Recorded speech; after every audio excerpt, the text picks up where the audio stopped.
ओम शांति। आज 11 जुलाई 2023 बाबा के महावाक्य।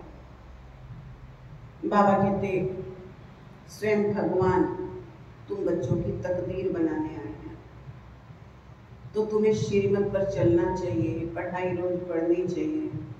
बाबा कहते, कल भी तुम स्वर्ग में थे, सुखी थे, और अभी भी बाप तुमको स्वर्ग का वर्षा दे रहे हैं, तो तुम्हें अपनी तकदीर पर लकीर नहीं लगानी चाहिए। लगातार पुरुषार्थ में लगे रहना चाहिए, क्योंकि बिना पुरुषार्थ के प्रारब्ध नहीं बनती। तो आज के महावाक्य बाबा कहते, मीठे बच्चे अंतर्मुखी बन पढ़ाई में तत्पर रहो, श्रीमत पर सदा चलते रहो, तो तुम्हारी तकदीर बहुत उच्च बन जाएगी। ये समय है अपनी तकदीर बनाने का। प्रश्न है, तुम बच्चों की ऊंची तकदीर कौन सी है, जिसके आधार पर तुम सारी सृष्टि की तकदीर जान लेते हो। बाबा कहते, तुम्हारी ऊंची तकदीर कौन सी है, जिसके आधार पर तुम सारी सृष्टि की तकदीर जान लेते हो। बाबा कहते, स्वदर्शन चक्रधारी बनना, ये है सबसे ऊंचे से ऊंची तकदीर। तुम ब्राह्मण अभी स्वदर्शन चक्रधारी बने हो, तुम अपनी भी तकदीर जानते हो और सारी सृष्टि की तकदीर को भी जानते हो। बाबा आए हैं तुम बच्चों को हीरे समान तकदीर बनाने। समृद्धि में रहे स्वयं भगवान हमारी तकदीर बनाने के लिए बढ़ा रहे हैं, तो तकदीर बनती रहेगी। क्या हो? सदा समृद्धि में रहे। स्वयं भगवान हमारी तकदीर बनाने के लिए बढ़ा रहे हैं, तो तकदीर बनती रहेगी। गीत है, आने वाले कल की तुम तकदीर हो, याद रखेगी दुनिया ऐसी तुम तस्वीर हो। ओम शांति। बच्चों ने गीत के 2 शब्द सुने, सुनने से अपनी तकदीर का नशा चढ़ जाना चाहिए। ये है अविनाशी नशा, उतरना नहीं चाहिए। कोई मनुष्य साहूकार पदमपति होते हैं तो उनको रात दिन नशा रहता है कि हम बड़े धनवान जागीरवान हैं। नशा चढ़ता है संपत्ति का। तो बाप है तकदीर बनाने वाला। अभी तकदीर फूटी हुई है, कोड़ी मिसल तकदीर है या हीरे मिसल है, ये तुम खुद जज कर सकते हो। बेहद का बाप सम्मुख बैठ तकदीर बनाते हैं, सो तुम देखते हो, जानते हो। परम पिता परमात्मा को देखते हो, जानते हो। बच्चे जानते हैं हम आत्मा हैं। भल आत्मा को देखते नहीं है, परंतु निश्चय है कि हम आत्मा हैं। स्टार मिसल हैं, भ्रिकुटी के बीच रहते हैं। इस समय तुम बच्चों को आत्म अभिमानी बनना है। इस देह में रहने वाले को आत्मा देही कहा जाता है। आत्मा को अभिमान है कि हमको परम पिता परमात्मा आकर मिला है।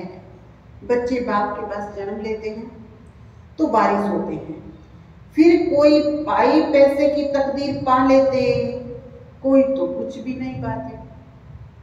किसी का बाप साहूकार है तो उसको वो प्रॉपर्टी मिल जाती है, और किसी को बाप से कुछ नहीं मिलता, तो सिर्फ जन्म ही पाते हैं।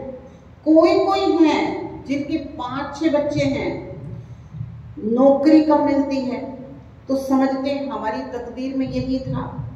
औरों को देखते हैं, उनों की तकदीर में कितने महल, माड़ियां, ताज तक हैं। मनुष्यों की तकदीर भी वैरायटी है ना। तो अब तुम अपनी तकदीर को जानते हो कि किस तकदीर के लिए हम पुरुषार्थ कर रहे हैं। धन के लिए, सुख के लिए मनुष्य पुरुषार्थ तो करते हैं ना। धनवान मनुष्य बीमार पड़ते हैं तो अच्छे अच्छे डॉक्टरों की दवाई करते हैं, समझते हैं धन से अच्छी दवाई होगी। तो धन की बात है ना, तो तुम भी बड़ी जबरदस्त तकदीर बनाने आए हो। आज बाबा क्या बना रहा है? बाबा समृद्धि दिला रहा है कि बाप के बनोगे तो तकदीर बनेगी। तो बाबा ने इसलिए कंपैरिजन किया है। एक के पास महल, माड़ियां, धन दौलत सब कुछ है, एक के पास कुछ भी नहीं है। तो हम भी बाप के पास किस लिए आए? अपनी तकदीर बनाने आए हैं, क्योंकि उच्च से उच्च बाप है ना। अब तुम उसके सम्मुख बैठे हो, माँ बाप के घर में बैठे हैं। कोई राजा रानी है तो समझते हैं हमने ऐसे कर्म किए हैं तभी तो राजाई की तकदीर मिली है। अब तुम जानते हो कि हम जो ये लक्ष्मी नारायण का चित्र देखते हैं, उन्होंने भी जरूर अगले जन्म में तकदीर बनाई है। तुमको बुद्धि मिली है, मनुष्यों की बुद्धि में ये नहीं आता। इतने धनवान मनुष्य हैं, उनको ये तकदीर कैसे मिली? आज बाबा अमीर और गरीब कैसे बनते हैं ये भी रहस्य खोलते हैं।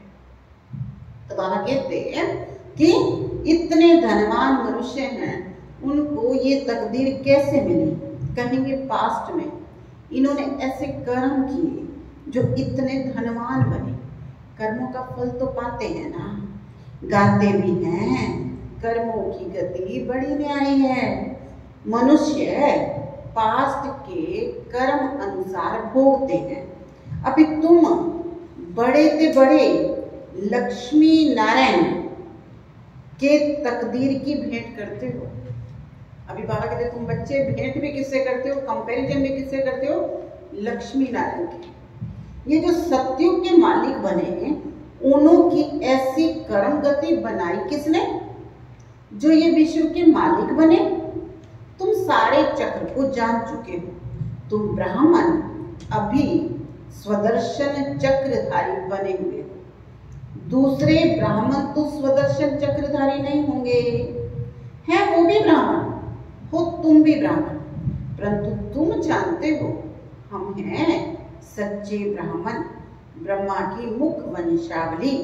जरूर ब्रह्मा भी किसी का बच्चा होगा। किसका है? वो है शिव बाबा का बच्चा। शिव बाबा तो रचयिता है, उसका कोई बाप नहीं है।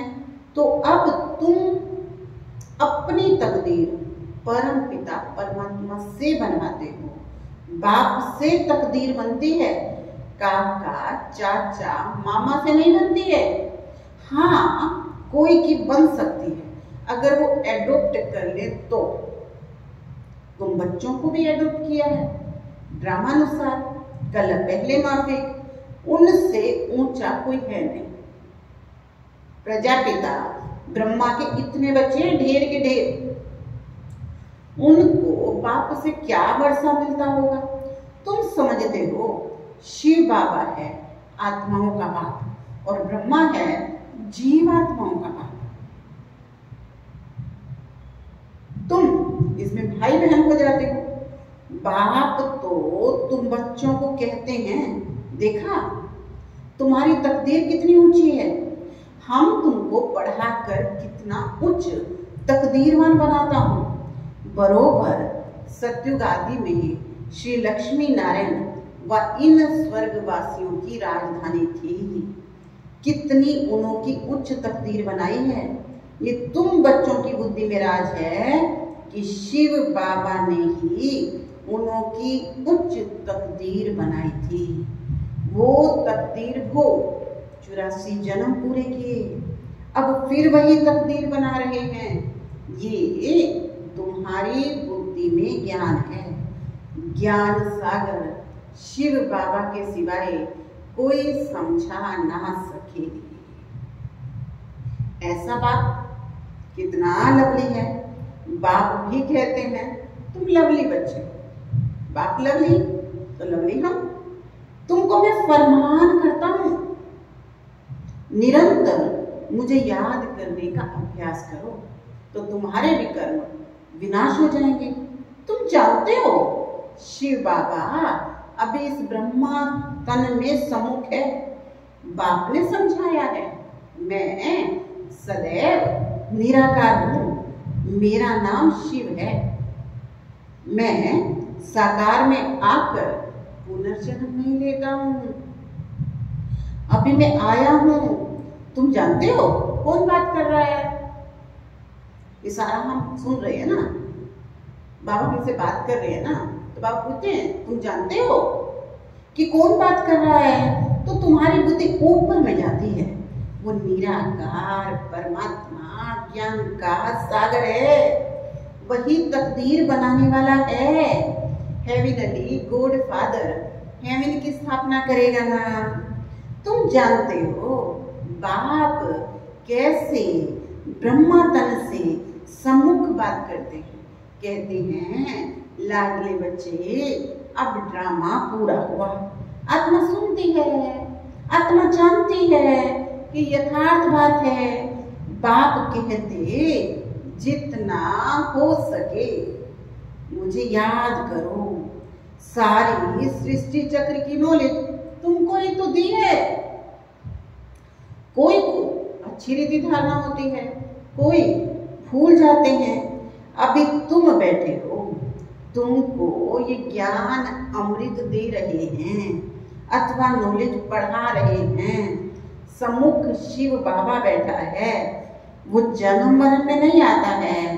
तुम्हारा तो जन्म पर जन्म, नाम रूप देश काल बदलता रहता है, फीचर्स नए मिलते रहते हैं। ये कितनी गुहे बातें हैं। तुम्हारी आत्मा घड़ी घड़ी एक शरीर छोड़ दूसरा लेती है। इस समय जो तुम्हारा रूप है दूसरे जन्म में ये नहीं होगा। एक ना मिले दूसरे से।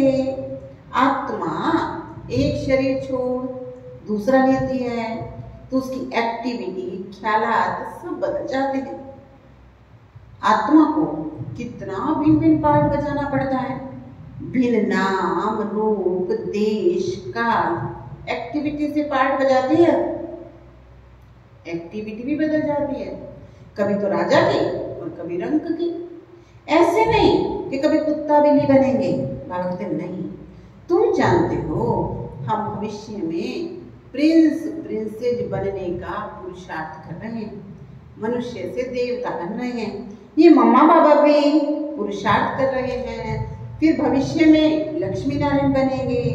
हम भी जितना अपनी तकदीर बनाने के लिए पुरुषार्थ करेंगे उतना सुख मिलेगा।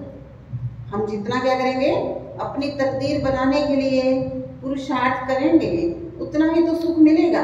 कितनी जबरदस्त कमाई है। वो तो करके अलग काल सुख के लिए पढ़कर इसी जन्म में बैरिस्टर बन जाएंगे। दूसरे जन्म की बात ही नहीं। सो भी बने ना भी बने हो सकता है। तुम तो समझते हो हम भविष्य में स्वर्ग में जरूर जाएंगे, फिर वहां हम देवी देवता कहलाएंगे। ये कभी भूलना नहीं कि बाप से हम स्वर्ग के तौसी तख्त का वर्षा लेकर ही रहेंगे। उच्च से उच्च बनकर ही दिखलाएंगे। गॉड फादर पढ़ाते हैं, ये बुद्धि में आता है। हम अच्छी रीति पढ़कर 21 जन्म के लिए अपनी प्रारब्ध बनाते हैं।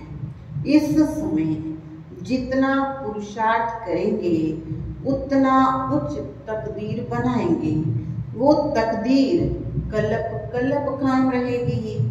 इसलिए इस समय तकदीर के लिए अच्छा पुरुषार्थ करना चाहिए। बाबा कहते एक जन्म पुरुषार्थ करना है, 21 जन्म की तकदीर बननी है। इसके बाद कहते इस एक जन्म अच्छा पुरुषार्थ करना चाहिए। बड़ी भारी तकदीर है, बहुत सुख है। बल यहाँ कोई के पास करोड़ है तो भी पाई का सुख नहीं है, वहां तो बिल्कुल शांति से प्रारब्ध भोगोगे। बाबा कहते हैं यहाँ तो कितनी आफतें आती हैं, थोड़े टाइम में तो बहुत दिवाला निकलेंगे, मरते जाएंगे। भल इंश्योर भी करते हैं। बाबा कहते हैं भले किसी ने LIC की पॉलिसी ले रखी होती है, भल इंश्योर भी करते हैं, परंतु इंश्योरेंस कंपनी भी क्या कर सकेगी? हिरोशिमा का देखो क्या हुआ। बाबा याद दिला रहे सेकेंड वर्ल्ड वॉर का। तो बाबा कहते हैं वहां भी उस समय ऐसा ही हुआ था। तो हिरोशिमा में क्या हुआ? कितने आदमी मरे? इंश्योरेंस कंपनी ने भी दिवाला मार दिया। यहाँ भी ऐसा होगा, सब खत्म हो जाएंगे। इंश्योरेंस वाले किसको पैसा देंगे?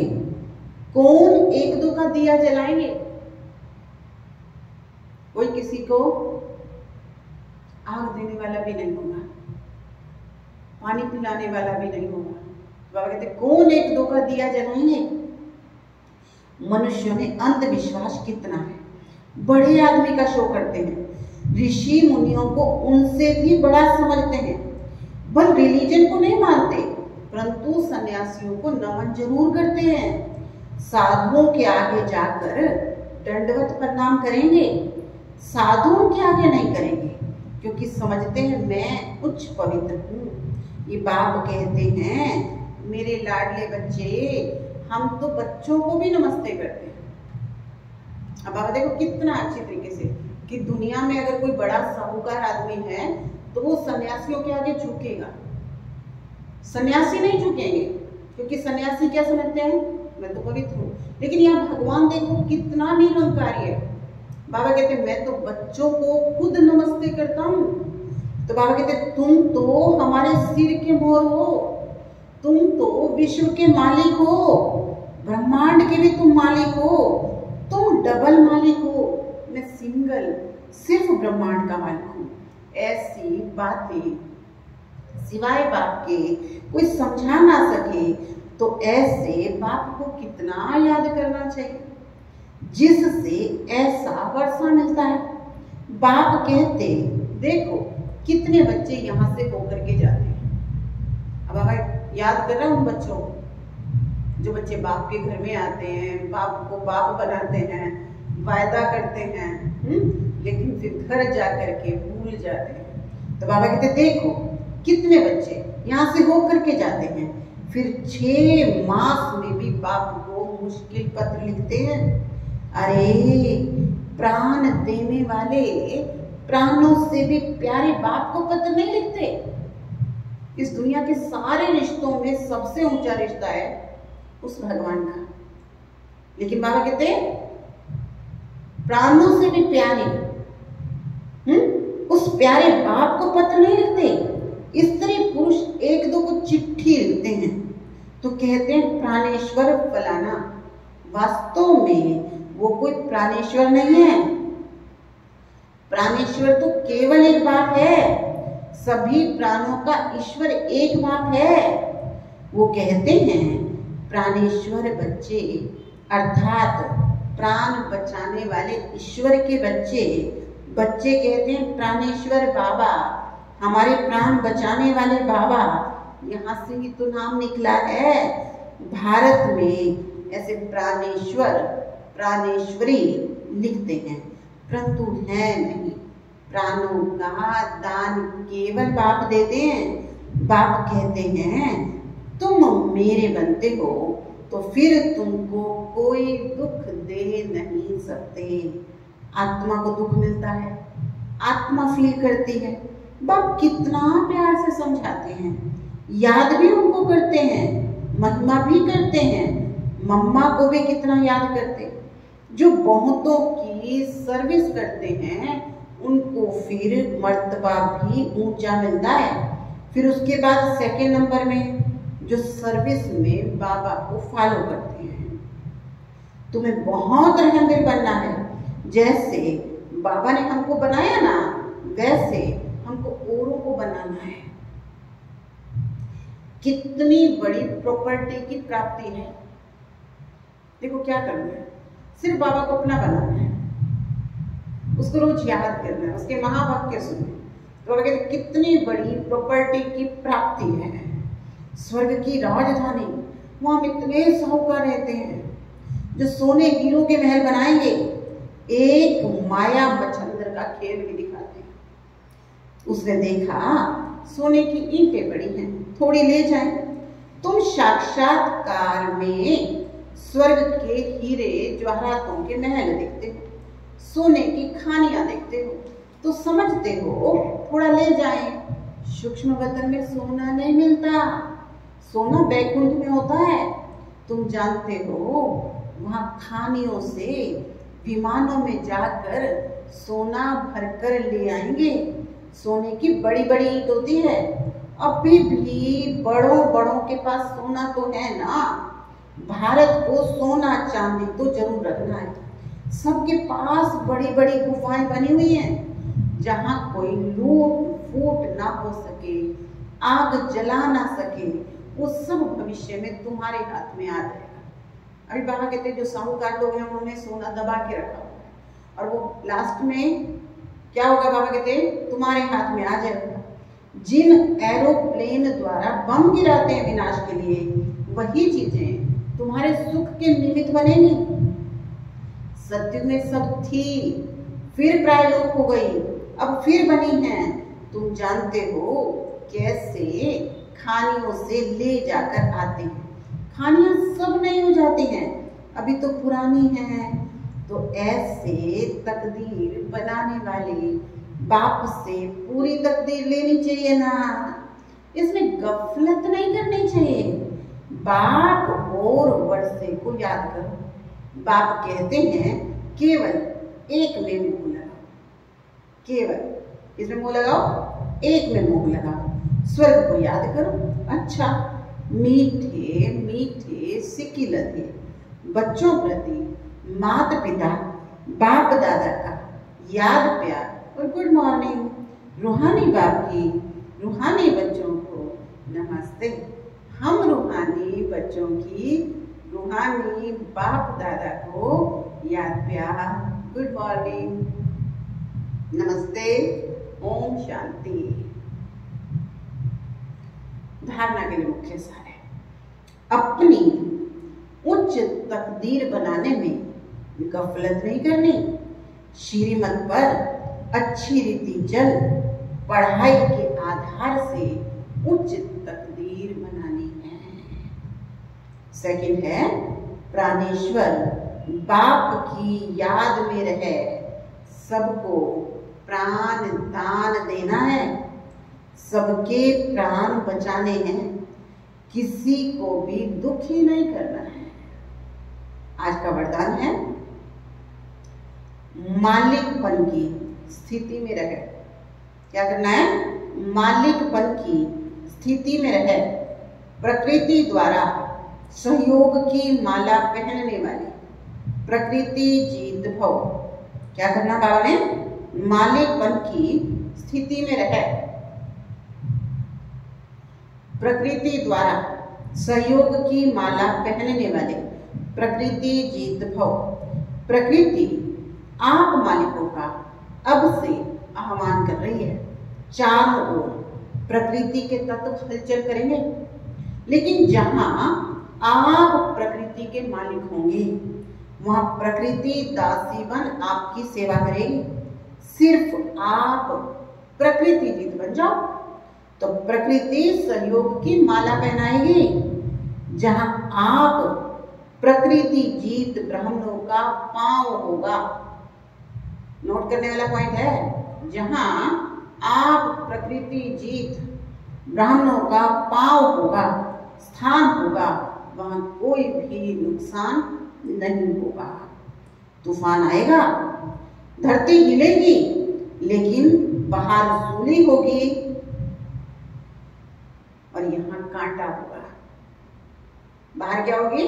सूली होगी, यहाँ कांटा होगा। सभी आपकी तरफ स्थूल सूक्ष्म सहारा लेने के लिए भागेंगे। स्लोगन है, अलौकिक सुख व मन रस का अनुभव करना है, अलौकिक सुख व मन रस का अनुभव करना है तो मन मना भव की स्थिति में रहो। आज प्रकृति ने भी परिवर्तन का रूप दिखा रखा है और बाबा ने भी काम दिया है क्या, मैं प्रकृति जीत आत्मा हूं। जहां मुझ ब्राह्मण का पैर होगा वहां पर प्रकृति क्या करेगी, सहयोग की माला पहनाएगी, कुछ नुकसान नहीं होगा। तो याद रखेंगे मैं कौन हूं, मैं हूं प्रकृति जीत आत्मा। ओम शांति।